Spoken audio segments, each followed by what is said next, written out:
Bonjour, bienvenue dans notre émission Le rendez-vous de l'investissement responsable avec Architas.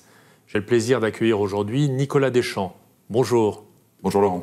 Nicolas, vous êtes directeur commercial en charge de l'investissement responsable chez Architas. Alors pour commencer, est-ce que vous pouvez nous expliquer quel est le métier d'Architas ? Alors notre métier chez Architas, c'est d'être un multigérant. Et donc, qu'est-ce que c'est un multigérant ? C'est une société qui va sélectionner des fonds et qui va le faire un peu comme le fait le sélectionneur national d'une équipe de foot qui va choisir les meilleurs joueurs dans son pays et s'assurer de leur bonne complémentarité. Sauf que nous, on va le faire avec des fonds d'investissement.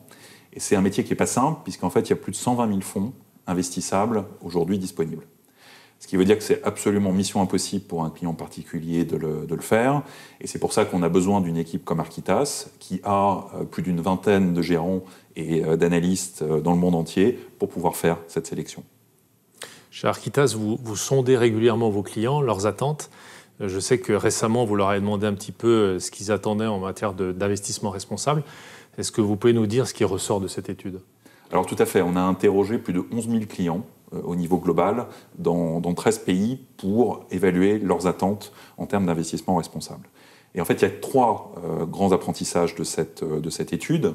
Le premier point important, c'est que bien sûr, les clients cherchent de la sécurité dans l'emplacement, bien sûr, ils veulent préparer leur retraite, mais dans la façon de le faire, l'investissement socialement responsable est déterminant pour eux. Donc ça, c'est le premier apprentissage. Le deuxième apprentissage, c'est que les clients estiment que l'investissement socialement responsable va rajouter de la performance à leur portefeuille.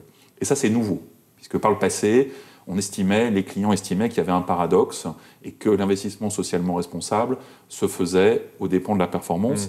Et on voit qu'aujourd'hui, ce n'est plus le cas. Finalement, je dirais, le cœur et le portefeuille sont réconciliés. Le troisième élément très important de cette étude, c'est que les clients veulent avoir la preuve de l'impact de leurs investissements. Et donc c'est important de leur montrer que leurs investissements ont l'impact. Alors les épargnants attendent des produits responsables.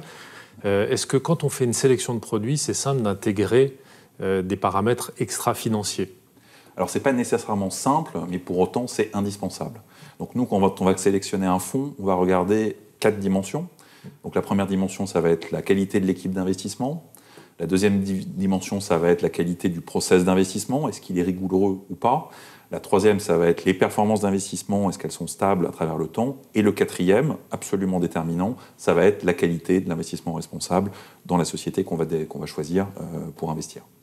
Est-ce que vous pouvez nous dire maintenant comment, plus précisément, vous évaluez la qualité justement responsable d'un produit ?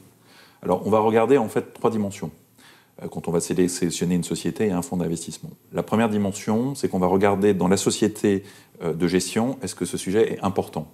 Est-ce qu'il est porté par la direction générale ? Est-ce que c'est quelque chose sur laquelle la société se positionne ?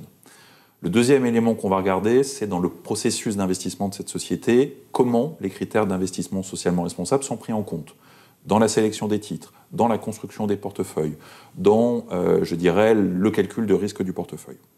Et le troisième élément, ça va être quel va être le reporting. Comment est-ce que cette société va nous démontrer au fil du temps qu'elle investit en phase avec ses valeurs et que ce qu'elle fait a de l'impact. Pour finir, au niveau du client même, au niveau de son portefeuille, comment vous évaluez sa dimension responsable ?